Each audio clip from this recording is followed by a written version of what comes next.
शुक्रवार ते रविवार या 3 दिवसांच्या सलग सुट्ट्या आणि त्यामध्ये शाळांना लागलेल्या सुट्ट्यांमुळे राज्यामध्ये पर्यटनाला जोर आलाय।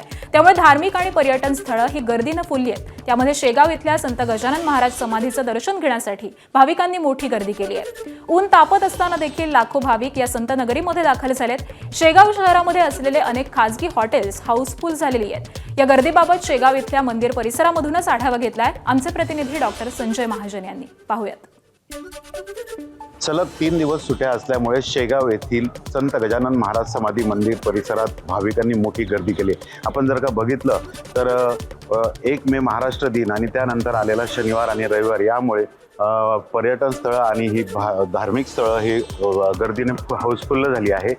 शेगाव येथील संत गजानन महाराज मंदिरात सुद्धा राज्यभरातूनच नव्हे तर परराज्यातून सुद्धा भाविकांनी मोठ्या प्रमाणात गर्दी केलेली आहे।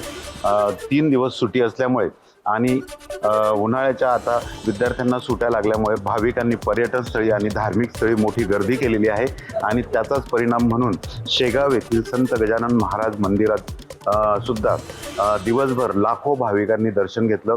आजही मोठ्या प्रमाणात भाविकांची गर्दी आपल्याला बघायला मिळत आहे। सकाळपासूनच भाविकांनी रांगा लावलेल्या आहेत दर्शनासाठी आणि या अशाच पद्धतीने उद्या सुद्धा म्हणजे सलग 3 दिवस सुट्ट्या आल्याने ही गर्दी आपल्याला बघायला मिळत आहे।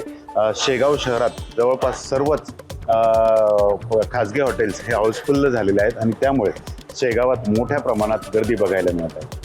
डॉक्टर संजय महाजन, एबीपी माझा, शेगाव, बुलढाणा। एबीपी माझा, उघडा डोळे बघा नीट।